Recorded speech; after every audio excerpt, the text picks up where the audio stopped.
Kyle Hey, Higgins, you're here. Hey, I sorry can about hear that. you. Was literally just on a call with my editor. So apologies. Well, I appreciate you taking the time to chat with us tonight. I'm sure Sure, yeah. it's been a busy week for you with Radiant Black #1 launching today. Lots of positive buzz in advance of the book. So before we get to that, let me just introduce you, since I wasn't sure when you were going to pop on, so I was kind of improvising. But for those of you that don't know Kyle, he's a #1 New York Times bestselling author, best known for his work on DC Comics Batman titles, as well as his critically acclaimed reinventions of Mighty Morphin Power Rangers for Boom Studios and Ultraman from Marvel Comics. Radiant Black, which is out today, is Kyle's 4th series for Image Comics. And again, we are very thankful and fortunate to have Kyle with us tonight. So welcome. Oh, thanks so much, man. Thanks for having me. Are we live or are we? We are live. We are live on the Alter Ego Comics Facebook page. So it's facebook.com/alteregomaniacs if you want to send it out into the ether or whatever. Or not. How do I do that? I don't even know. I have not been in front of a computer all day. It's been a whirlwind, and it has nothing to do with Radiant Black. It's just work. So I don't even know. Sorry. You know what? That's perfectly fine. You just relax. It sounds like you've had a heck of a day. We want to make this easy on you. No, all good. What? Tell me here. I'll tweet the link. Live with Alter Ego. Live with. Do you guys have a Twitter handle? Alter Ego. Yeah, it's at Alter Ego Comics. Right now, I'm at that point in my life, apparently, being old. I mean, where I have to say what I'm typing out loud. Apparently, like I can't multitask. And what's the link? So it's facebook.com/alteregomaniacs. Let me just make sure that works. There it is. Great. Right now. Say hi. Cool. There we go. All right. Now that we've got that important business out of the way. Right. So Radiant Black. So I got a chance to read an advance copy. Many publishers are really being great with this and helping retailers make educated decisions when bringing new books into their shops. And Image is fantastic with this. Boom is fantastic with this. So I got a chance to read Radiant Black #1 about 3 or 4 weeks ago, and really, really impressed by the book #1, but also by your, I guess, bonus material, your letter at the end of the book. I guess why don't you share a little bit of that with our audience here about kind of the inspiration for Radiant Black. But if I share the letter, then they won't buy the book. Well, many of our people have already bought the book. Nathan said he already did his homework. He read it earlier. All right, so don't read the letter. Just kind of give us the inspiration. I'm totally giving you a hard time. It's a book that started in spirit when I was doing Power Rangers. But even that's not totally true or accurate. I think when I left Power Rangers, I had been toying around with the idea of building something that was kind of I have the world's most emotionally needy cat, so he will absolutely jaws back and forth during the Zoom. I just fed him, but doesn't matter. Yeah, dude, come on. I know you're right here. Like, this is literally my life. Like, just he just has to hang out all the time. I know. Yes. Hello. Anyway, so it really started when I was on Rangers, just from the standpoint of I knew I was leaving. I had been thinking about doing something on my own anyway, that the more that I learned about tokusatsu and kind of became, I guess, dipped my toe in those waters, the more fascinated I was.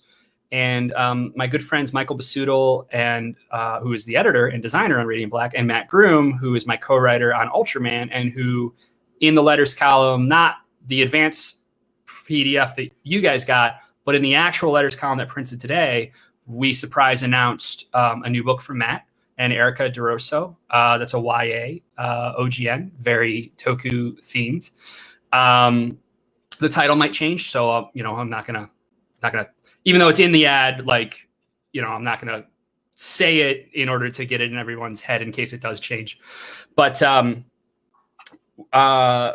they were the ones who really kind of introduced me to the tenets of tokusatsu, and it really came about as I was leaving Rangers. They were staying with me in Los Angeles, and we had just done San Diego Comic-Con, and then we are going to do Power Morphicon. And we were talking about Super Sentai, and they're like, "Oh wait, you haven't seen any Sentai?" I was like, "No, I mean, I've seen clips. I've seen side by side of like some action scenes in Green with Evil, the Power Rangers arc in the early 90s of the show when Tommy becomes a Green Ranger. And I've seen that juxtaposed side by side with the original Sentai footage of some of the fight scenes and how they were different. And I always thought, like, oh, the Sentai stuff, like, to use a phrase that Michael likes, oh, that slaps. Like, that's cool. Like, that stuff is like, wow, like, I would have liked that even more as a kid than I did Power Rangers. So I told him, I was like, no, that's kind of my only passing knowledge of it, is these comparisons. And they were like, oh, we should watch some. And they walked me through what Jew Ranger is, which is the season that Mighty Morphin Power Rangers adapted. And we watched the pilot together at my place. And I was like, this is awesome. Like, and just the idea that, like, just how spiritual a lot of kind of Toku material is. And, in that season in particular of Super Sentai, it's like the Megazord, the Dragon Zord, and I believe it's Titanus or Titanus, whatever they were called in Sentai, they form like a holy trinity. And it's like, wow, like none of that's in Power Rangers, and they're also kind of sentient. The Zords are sentient. And so there's just this like extra layer of, like I said, kind of a spirituality within the kind of superhero type material. And so that always rattled around in the back of my head. And then I started watching more and kind of getting into it. And I just became a fan because it's very rare. And I'm sure you hear this all the time from other creators, but like, I've been writing superhero comics kind of full time for 10 years. And so you realize one day it's like, oh, I'm not really a fan of superhero comics anymore, even though they were been such a huge part of my life for literally as long as I can remember. Just have always been obsessed with superheroes. So those two kind of not competing, but those two aspects or elements that are happening. I'm leaving Rangers. I'm getting into to Toku material. And I've fallen out of love with superhero content. Meant that I started building something that it was just going to be a limited scope project that was kind of dystopian, but it really took place after several hundred years after four people with kind of immense power saved the world. And then what happened after that? And I had the name Radiant Black. I also had the iconography of the miniature black hole. So that was so I was, kicking the tires on this and starting to build this out. And I built this really cool backstory. And then Eric Stevenson, who's a publisher of Image and who I'm pretty close with, we were texting one night right after New York Comic-Con. And he's like, oh, hey, he's like, we talk about superheroes a lot. He's like, but have I ever asked you about like, if you have interest in building an original superhero? And I was like, well, what do you mean? And he's like, well, not a Batman analog, or a DC or Marvel analog, but something contemporary right now. And I was like, I would kill to do that. Like, I assumed there'd be no market for something like that, though. And he very much felt that there could be. And so suddenly I realized, I was like, I have this thing and I love the title and I love the iconography of the miniature black hole. What if I do this? Like, what if we do this and build it as a right now series? And he was up for that. And I met Marcelo Costa when we were doing Power Rangers. He was a colorist. Actually, I met him doing Self-Made, the image series that Matt Groom wrote that Eduardo Ferragato illustrated and Marcelo colored. And Daphne Plevin, who was my editor on Power Rangers, she loved Marcelo's colors on Self-Made so much that she started hiring him for Power Rangers coloring. So Marcelo and I actually worked together when he was a colorist on some of the Rangers comics that I wrote. And what I didn't know at the time, but then subsequently learned, is that he's also an illustrator and he loves Sentai and superheroes. And so a year ago, a little more than that, I was like, hey, would you want to try this? You know, and it's a big leap going from coloring to doing all sequential illustration plus coloring yourself. But I had some experience navigating this with Rod Reese when Rod quit his coloring career in order to do Cowl with me and Alex Siegel at Image, our first Image series. And so Marcelo started doing designs and he nailed the Radiant Black design like within the first few days. Like it was like I was at a convention in Nova Scotia and he sent me a revision and I stopped in the middle of the street. It was freezing cold at night. And I just was like, yes, this, don't change anything, this. And I just started texting it to all my friends. I texted it to Eric Stevenson. I was like, look at how cool this is. You just have a feel, you know, it's like, this is it. Like, it feels iconic. It's streamlined. It's contemporary. Like the bottoms of the shoes feel very hip, very right now, you know, just everything about it just worked. And so from there, then it became this process of building out a brand identity for the book, everything from the logo to the design elements. Michael came on to edit, and as a designer himself, he wanted to design the series, and he had some really awesome opinions on what a book like this should look like. Like, this isn't a throwback book. This is right now. This is what Invincible was in 2005, you know? And then that kind of brings me to the next point, which is that I had only read a few issues of Invincible. And then right before the pandemic started, I'd reached out to Sean Kirkham, who's a friend of mine. He's at Skybound. And he had given me a hardcover of the first 12 issues like years ago. And I read it and really liked it. Finally, like I read it all because I'd read a few, like I said, I read a few issues several years ago. So right before the pandemic, I read the whole first hardcover and I was like, oh, this is great. And I reached out to Sean. I was like, hey, could I like buy the other copies from you guys or whatever? And so he hooked me up, and all of a sudden, you know, he sends me this box and it's all 12 hardcovers of the whole series. And then I go to Chicago for C2E2. They announce Ultraman. The reaction to that was very positive. So much so that it was surprising. Like I thought, oh, there would probably be a natural narrative there with retailers. It's like, oh, the dude who did Power Rangers, now he's doing Ultraman for Marvel. But that narrative really took hold, so much so that we started talking at Image about like, hey, yeah, Radiant Black like is really coming together quite well. And this makes a lot of sense to bring out on the heels of Ultraman. And so that's what we've done. And so I don't remember what your original question was, but this is why I need an editor, because I'll just ramble for however long you let me talk. I was going to let you take over the whole screen, and I was going to go refill my water bottle, but no, it was that's some tremendous background on how you got to where you are. And it's some of that stuff is stuff that I'm sure fans may not think about. And I know retailers don't think about is, you know, the scheduling of the book that you were working on. You finished Power Rangers, you went over to Ultraman. And then like, when is the timing right to launch this creator-owned book, which has elements of some of the previous series that you've worked on? So that's very, I guess, educational for me to hear, and I think for our customers too. Well, and I guess just to bring it kind of all full circle, the reason I bring up Invincible there is because I go to C2E2, we announce Ultraman, I come back here, the hardcovers are here.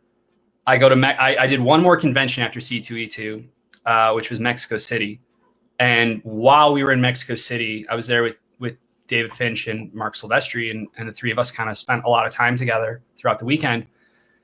And we were all getting a little nervous because that's when everything was shutting down. Like, we were out of the country and things were shutting down. You know, like I didn't tell my parents I went to Mexico City because I didn't want them to worry, because I thought it was gonna be fine. And it was.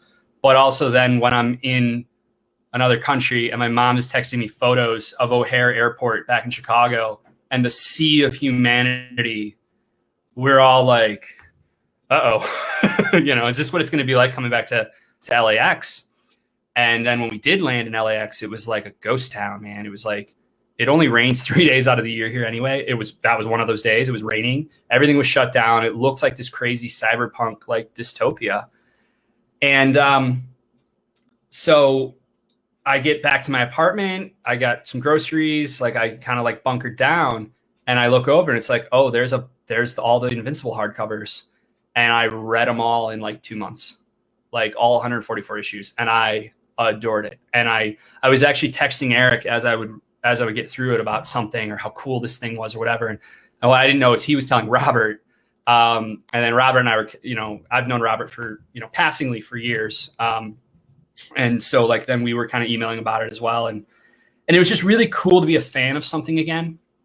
And the big takeaway I had, well, there were a few things. One, I was really glad that I read Invincible before I got too deep into writing Radiant Black, because I was like, oh yeah, some of the stuff I was going to do, well, Robert did it and he did it way better than I would have done it. So good to know. I'll stay away from that. But then the other thing too was like looking at how ambitious it is. And really all the Image superhero books, Savage Dragon and Spawn, like the fact that it's not even the original dragon anymore. Like he died. It's his son. Like the fact that characters can age in a creator-owned book in real time, if you want, that's a feature, not a bug. And so that really started affecting how I was thinking about building the series. And I like to say, like, the book is not about me, but there's a lot of me in the book. And a big reason for that is, actually, this is like I've heard Robert say this before, like you can't pick your successes, but at the same time, I think you can hopefully prepare yourself for, knock on wood, if you do have a success. And with something like Radiant Black, I was looking at that and going, all right, if this book works, because I'm going to put everything I have into this and behind it, everything, right? Down to, I mean, you probably saw the trailer we made, the website, the kind of just everything that we've put together, the covers. I want this to be able to run for a long time.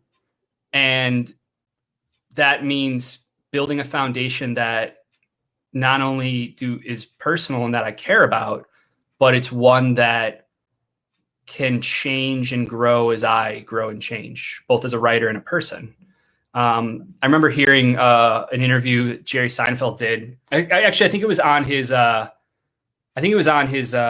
Comedians in Cars Getting Coffee show. I think it was with like Norm Macdonald. And he was talking about like, why did you cancel Seinfeld after 9 years? Like you were the number one show. And he was like, it's not a show that could have kept going. It couldn't grow with me. And the person was like, what are you talking about? Of course it could have. You're the creator. You can turn it into whatever you want. He's like, no, he's like, that's a show. The foundation is built about these 4 people in apartments in Manhattan. And like, no one wants to watch the season where Jerry gets married and moves to the suburbs. Like, that's not what the show is. It's about these 4 people in this moment in time. And that's not something that can go on forever. And so that's always kind of been in the back of my mind with something like this as well, where I go like, well, I don't want to create something where he has to stay 16 years old forever, because like what happens if it works and the blessing and curse is I have to write this thing for the next 10 years. Like suddenly I'm 45 and I'm like, I'm writing 16-year-old. Like, so I thought like, you know what, this is the one to really build in all of my existential fears and, and rework some of my own life experiences and see if I can really build something here that resonates and is and most importantly is honest, emotionally honest. So. Well, I want to be very respectful of your time, but I also want to kind of get to the pitch of Radiant Black. So, oh shoot, sorry, yeah. no, we can take as much time as you want, man. I just want to be respectful of your time. It sounds like you've had a busy day already. So yeah, I'm fine. I have to jump on another Zoom at 5:30, but that's like an hour from now, so we can. All right. Well, we'll try not to go that long, but okay. It's my half-hearted pitch, not half-hearted pitch. So it's the main character is a 20-something wannabe writer. He's making his living, not a 20-something, 30-something. He's 30. Okay. Do you say how old he is in the book? You know what? I don't know that we said it in issue 1, but it's in the solicits. I do know that because that's kind of like to me, it was kind of like the whole point of like getting powers after like life has beaten you down a little bit. Like,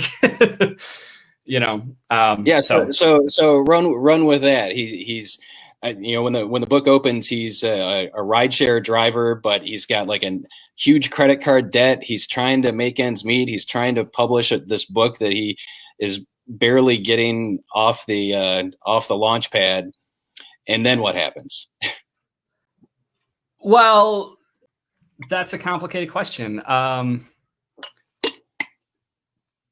What I would say happened, but go ahead and give. I know what you mean. Customers the pitch for it. I guess the way I would describe it is like it is a very right now reinterpretation of the kind of Spider-Man archetype. So it's it's kind of a millennial take on a Peter Parker, where it's this kid. He's 30 years old. His name is Nathan Burnett. The only thing he's ever wanted to do in his life is become the next Raymond Chandler, the next great crime novelist. And he's moved to Los Angeles to pursue this dream. But when we meet him on page 1, it's the most existentially terrifying splash page I've ever written. It's just a shot of his phone, and his phone has his bank balance, and it's like a checking account of like $46 and a credit card with $38,000 of debt on it. And the word balloon coming from the phone is from the bank, and it says, "I'm sorry, Mr. Burnett, but unfortunately your loan application has been denied." And he's trying to convince the bank to give him this money. They won't. And he's telling them about how he's had all these short stories published on this platform called Shaky Alibi, and he's working on his novel, and his agent. He's literally on his way to meet his agent right now, and the bank still turns him down, and he breaks down in the car. And as he's breaking down, the back door opens, and 2 people get in, and like, oh shoot! And you realize he's not on his way to meet his agent. He's a rideshare driver. And 2 pages later, he's moving back in with his parents in Illinois. So he moves back to his hometown, which is my hometown, Lockport, Illinois. He meets up with his best friend, Marshall, who is like, he's that small doses friend that we all have from like childhood / high school, where it's like, if you met them today, you probably wouldn't be friends. But because you have so much history, like you certainly, there's an affection there for the person, even if they drive you crazy. So like I call him like he's the small doses best friend, and he takes him out on the town because he never left their hometown, and that's when they find a miniature black hole. And that miniature black hole, like you do. And I don't want to really say anything beyond that because the stuff with the novel is important. And especially in the first issue of really understanding and getting into like where Nathan really is at in his life. And, there's a page at the end that it wasn't exactly pleasant to write. I'll put it that way. But I think you probably know the one I'm talking about. So, yeah, absolutely. And knowing that you were in LA and reading up on your bio that you grew up in Illinois, I can totally see that this might be just maybe a little bit autobiographical, just a tiny, tiny bit. And the city that we are in, Lima, Ohio, is a city of 40,000 people, and it's a county of 100,000 people. So oh, wow. It's one of those small towns where, a lot of the kids can't wait to get out. I'm a transplant. I grew up in Metro Detroit, but my wife from here, and we moved here 20 years ago, and I opened a comic shop 15 years ago. And I don't think I could be doing what I'm doing now if I was in a larger city, or I would be doing it. But reading the comic, I think, our local customers will definitely be able to identify with Nathan and with Marshall because of that small town feel of, we're getting these, we're getting a microbrewery, or we're getting this, or there's cool stuff happening in town. Right. So definitely connected with me on that level. Oh, good. How's it been selling for you guys? You know what? I haven't looked at I left and then I came back. I haven't looked at our sales, but after I did share with, we have a subscriber only Facebook group, and I shared, I shared this on our public Facebook group, that you were going to be on with us tonight. And we had several people ask to add it to their pull list after awesome. that. Oh, good. And we just had someone else ask to add it to their pull list. So that was kind of my what I'm trying to do is reach out to creators after I get a chance to read, these advanced copies with books that connect with me as a reader and a retailer that I think will also connect with our customers, to come on and chat a little bit. And hopefully that boosts sales of the book for you.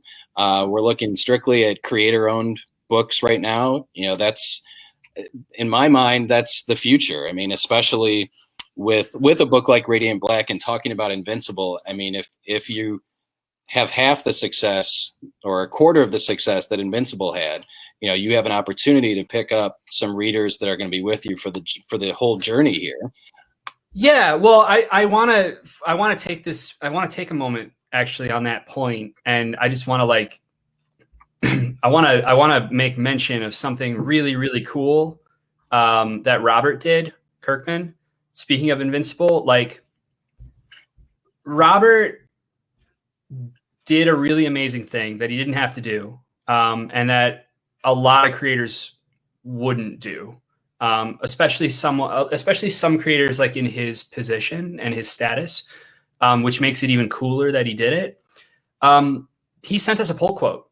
He read the book and he just sent us a quote that is one of the greatest pull quotes I could have ever imagined, which is, Radiant Black is the perfect comic for anyone missing Invincible. And then it goes on a while, and it's also the perfect comic for anyone who hates Invincible, and also anyone who never read Invincible. It's just kind of like a great, perfect superhero comic. Either way, the fact that he went above and beyond to do that. Like I said, I've been doing this long enough. There are plenty of bigger creators who, if they were to see some DNA that's similar to something they did, they would absolutely run away. They would ignore the book. They wouldn't, you know what I mean? So for Robert to basically give us this comp to Invincible, to his baby, is a really classy, awesome move on his part. So I just wanted to take a second to say that, because it's really awesome of him. Yeah, I mean, that was impressive. I saw you've got a pull quote from Scott Snyder. You've had, Jay Farber. You've had lots of different people. At least the Image PR machine seems to be working overtime on social media on your behalf, or maybe it's you. I don't know, getting it out there. But both. lots of comic creators sharing the love for this. Yeah, I mean, it's totally a team effort. There's a reason Image is my favorite publisher. Everyone there is really fantastic, and they do a really killer job. And on the one hand, when you do a book at Image, there's a lot on your plate as a creator. On the other hand, I love that and prefer that. And so when you have an idea, it's to go from idea to execution, whether it's in marketing or building the book or something cool you want to do with printing, it's a conversation. It's not like you have to jump through political hoops and things like that. There were so many things that I wanted to do when I was on Nightwing that just didn't work out. And there are so many other, disparate kind of agendas isn't the right word, but there are just different interests at stake, which is totally understandable. That is part of working on a character in a work for hire situation of a shared superhero universe, right? So when it came time for Radiant Black to really build this out and build out the marketing, it was what's really cool? What do we want to do? What have I learned from my past creator-owned books? What have I learned from doing DC work, from doing Power Rangers, even doing Ultraman recently? And so the pull quotes, soliciting pull quotes from different creators, Image reaching out to creators. Michael, who's like I said, the designer / editor, he built all the social graphics. He built the website. I edited the trailer. My best friend Alec did most of the animation on the trailer. I did a little bit of it. Brendan McCreary is a really good friend of mine. He wrote this theme song. Image got the trailer placed with Hollywood Reporter. Like it's all been in lockstep. Like, and that's what's really fun for me is like when you have an idea of how to do it, and wouldn't it be cool if, and then to actually execute that is like, that's my favorite part of doing creator-owned books. Yeah, I mean the collaboration probably is, super exciting. I mean, based on the way you've been talking about the people you've been working with and the people involved with the book, the collaboration is inspiring to you. It's inspiring to them, and clearly Eric and Image, they're not going to blow smoke your way for a book. I mean, Eric is a pretty cut and dry guy. If he likes the book, he's going to tell you he likes the book. Yep. So, for us, one thing that we've seen over the last year, we've been doing these Facebook Live. We actually go live and we sling this week's new releases. Okay. As for people that can't come into the shop. Now, here in our little city in Ohio, things are not as strict as other parts of the country, but we do still have some restrictions here, and we do have some customers that don't feel comfortable going out or have health issues and may not be able to come into the shop. So we've been doing Facebook Live sales since last March. And cool. since we started doing those, my wife and I, she's off camera here. She clicks like on the comments and, pulls comics when we get them up on the wall. But we've noticed that when we can talk about a creator-owned book that we like, it's the hand selling that you do in a shop, but you're able to do it to, 20, 30, 40 people at a time. And our numbers on really solid creator-owned books have doubled or tripled. And in some cases, we're selling as many copies of a creator-owned book as we are of Spider-Man. And that's fantastic. I totally can see that happening with Radiant Black. I mean, by the number of people, I don't know if you're seeing the Facebook comments, but we've had a lot of people during this interview, ask to have it added to their pull list and have good. it to their file. So, I can totally, that's what gets me excited in knowing that this is a creator-owned work, that this is something that would appeal to someone who likes Spider-Man, who liked Invincible, who likes those underdog tales, not underdog, but who I don't see it connecting with underdog, but that there are a lot of lines that you can connect here. Yeah, and the other thing too is like I'm a comic book brick and mortar guy. Like I love a good store, and so much of this for me was about building a book that I didn't go into it thinking like, oh, could I build this to take the place of Invincible? Like nothing could be further from the truth there, as far as like that's not my thinking whatsoever. That said, the fact that it's a book that doesn't have continuity, you have to be versed in, it's accessible, it's right now, it's brand new. Like to me, I very much have felt like if we can give retailers the tools and the information, and obviously Image believes this as well, like that's like, how do we make this easier for retailers like to sell this?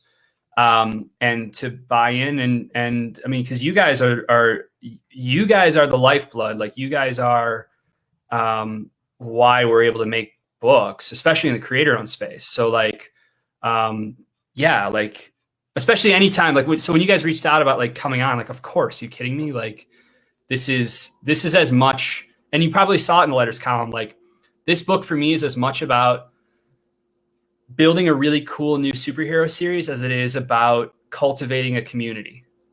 Like I love letters columns, the social media component, like the interaction, like we very much all want this to be something that is easy to get involved in and invested in. And we're going to be doing some stuff coming up that's pretty cool. Like it's pretty like, I don't know that anyone's done it before. Some of the things we're talking about doing. Yeah, I mean, I have through like issue 25 plotted, I'll put it that way. And I'm actually really excited. I actually need to fill Eric in on an idea tomorrow, because it's one of the biggest ideas I've ever had. And it's not a coincidence that one of the biggest ideas I've ever had is happening in conjunction with the creator-owned book, where we can do whatever we want. It's our universe, you know? So that's the other thing too, that like anytime a store gets behind creator-owned books in general and isn't just Marvel and DC, which I totally get. Like I get Marvel DC books are very much like, that's the lifeblood of a lot of stores. But for a store to get behind an indie book, it's like, we can do stuff in an indie book that Marvel and DC just cannot do. They just can't. And it means like, it's like, for example, Robert can end The Walking Dead as a surprise, which I'm sure there are actually probably a number of retailers that maybe they weren't thrilled about that. I imagine, I imagine you guys had to order copies that didn't exist or were never going to exist, for the next months. But that surprise is so awesome, and maybe this isn't a great example, but I do think it's a good example from the standpoint of like, expect the unexpected, and you don't, on an indie book, you truly can be surprised. Yeah, I mean, I think that's a great way of putting it, and it's kind of in a similar way when I'm talking to someone that doesn't read comics, but they love the Marvel movies or they love, episodic television. Comics don't have a budget. You can do stuff in comics that you will never see in movies and TV. You can have a Back to the Future Transformers crossover. You can have a Power Rangers Ninja Turtles crossover.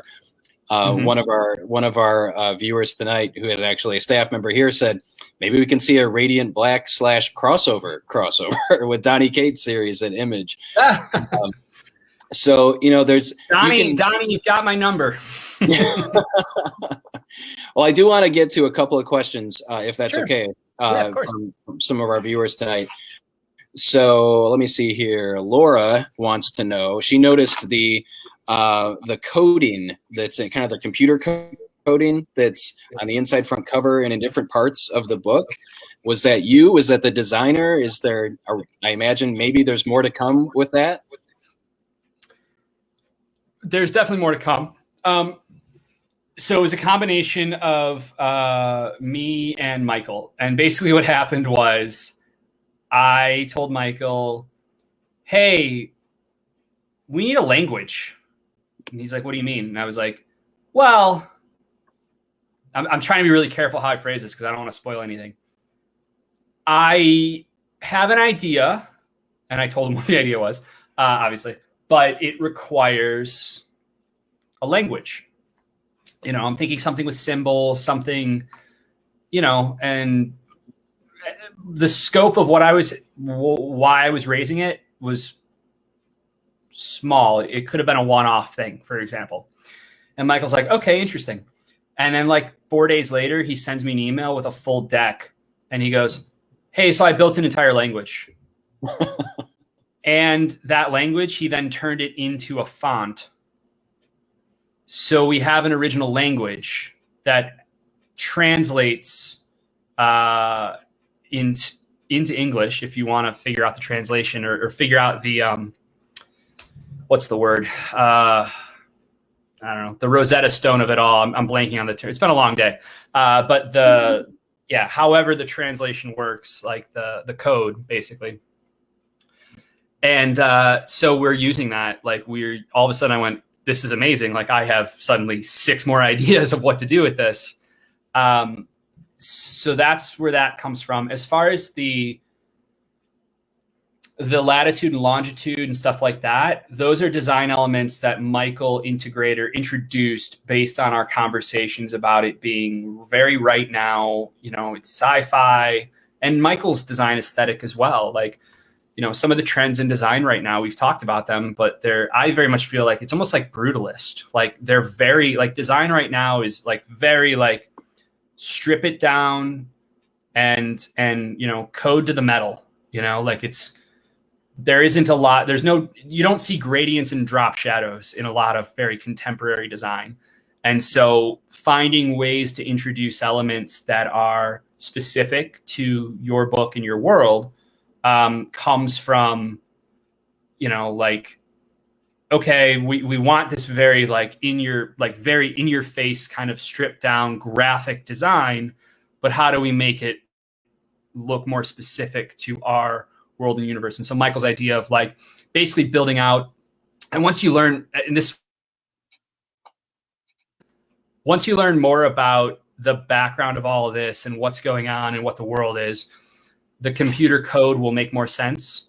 But it's also, like I said, it's also it's part of a design aesthetic that then Becca, our letterer, responded to so well that she started incorporating it into her caption boxes. And so now you're just getting this merging, this synergy where what we're all creating is very much greater than the sum of its parts. Awesome. Mm-hmm. Well, we've got another question from Brian, and he wants to know, will Radiant Black pull in from other Toku shows like Kamen Rider or Metal Hero? Well, I guess, Brian, that depends on how literal you're being with the question. If you're asking if I'm going to somehow bring in actual like Space Sheriff Gavan or Kamen Rider Build or, like actual franchises, I mean, look, anything's possible. Anything's possible if Radiant Black is a big enough hit, okay? Because if we're the cool kids, if we're the cool book that people want to pick up every month, it makes my bargaining position a little bit stronger. That said, no, there are no plans to actually bring in other franchises like that. But I would say actually those two that you're referencing here, Kamen Rider and the Metal Heroes, I actually think those two franchises have the most in common with Radiant Black, far more so than Power Rangers or Sentai. The lone hero is very the singular rider is very Kamen Rider. It's also very Metal Hero. It's a very like I said, the Space Sheriff Gavan or Metalder. I would say also like actually Jordan Gibson, who's an amazing illustrator and friend of mine. He's a big tokusatsu guy as well. And so I remember when I was first showing him the designs for this as they were coming in, he was the one that turned me on to Metal Heroes. He's like, have you watched any Metal Hero stuff? I was like, no, I don't know what that is. And he's like, this kind of reminds me of that just aesthetically, because it's not bug themed like a lot like Kamen Rider. And it is more, futuristic isn't the right word, but a little more sci-fi, and a lot of those Metal Hero series are in that vein. Oh, I see Brian. Oh, now I see Brian's comment. Thinking about the elements, not the actual franchise. Yeah, I mean, there are certain elements. Definitely, you know what I would say, like, there's definitely, as the book has gone on, or has been developing, as I've plotted out so much of it, there are definitely some kind of staples of Kamen Rider that we end up kind of riffing on. Awesome. Well, Kyle, I cannot thank you enough for spending some time with us tonight talking about Radiant Black. Thanks for supporting the book. Oh, thanks for writing the book. Thanks for supporting brick and mortar shops. If anyone's watching not local, make sure you ask your local comic shop to pull a copy of Radiant Black for you. I know we've worked through a good chunk of our stock tonight by people asking to add that. Oh, love it. Number one was fantastic. I'm sure we're all looking forward to the future of Radiant Black. So thanks, Kyle, for your time tonight. And we'll follow up with you somewhere down the road and kind of let you know where we are with things. Awesome. Love it. I'll talk to you guys soon. Thanks a lot, Kyle. Bye-bye. Take care.